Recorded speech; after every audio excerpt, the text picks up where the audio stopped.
Hello everyone, আজকে সকাল সকাল তোমাদের জন্য নিয়ে চলে এসেছি একটা নতুন ভিডিও। আজকে সকালবেলায় বাড়ির রাস্তার সামনে এই সাপটিকে দেখা যায়।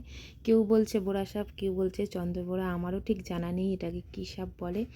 তবে হ্যাঁ, সাপটা আহত ছিল, তার মাথায় ক্ষতবিক্ষত হয়ে গেছিলো, চোট লেগেছিলো। তো সেই জন্যই সে লোকালয়ে বেরিয়ে এসেছে আর রাস্তার উপর শুয়েছিল। তো আমাদের এখান দিয়ে যখন রাস্তা দিয়ে লোক যাচ্ছিল তখন হঠাৎ করেই একজনের চোখে পড়ে এবং সে আস্তে করে তার পায়ের শব্দটা পেয়ে সাপটা এরকম গুটিয়ে গোল হয়ে যায়।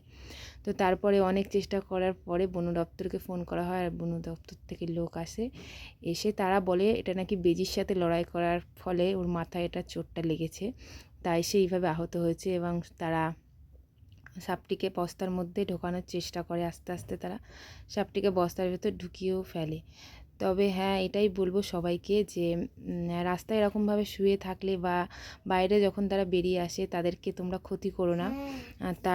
তাদেরকে একদম ক্ষতি করো না, কারণ তাদেরকে ক্ষতি না করলে তারা কিন্তু মানুষের ক্ষতি সহজে করে না। তাদেরকে দেখলে তোমরাও বন দপ্তরে ফোন করে সুরক্ষিত জায়গায় তাদের পৌঁছে দেওয়ার ব্যবস্থা করো। তাদেরকে অযথা মেরো না, কারণ এগুলো আস্তে আস্তে প্রায় বিলুপ্ত হয়েই যাচ্ছে, খুব একটা সেভাবে দেখা যায় না। তবে হ্যাঁ, এরা খুবই বিষধর, এদের থেকে দূরে থাকাই ভালো। তো দেখো বন দপ্তর থেকে লোক এসে কীভাবে সাপটিকে ধরে বস্তার মধ্যে ঢুকিয়ে নিল, আর তারপরে এরা বস্তাটাকে গুটিয়ে আস্তে করে প্যাকিং করে বস্তার মুখটা বেঁধে নিয়ে চলে গেল। তো পাড়ার লোকে সবাই ভয় পাচ্ছিল, যেহেতু রাস্তার ওপরে ছিল, কে কখন কোথা দিয়ে যাবে, কার লেগে যাবে বা কোনো কিছু একটা হয়ে যেতে পারে। বাচ্চারা সবাই তো রাস্তার উপর দিয়ে হাঁটাচলা করে, যেহেতু বাড়ির ভিতরের রাস্তা।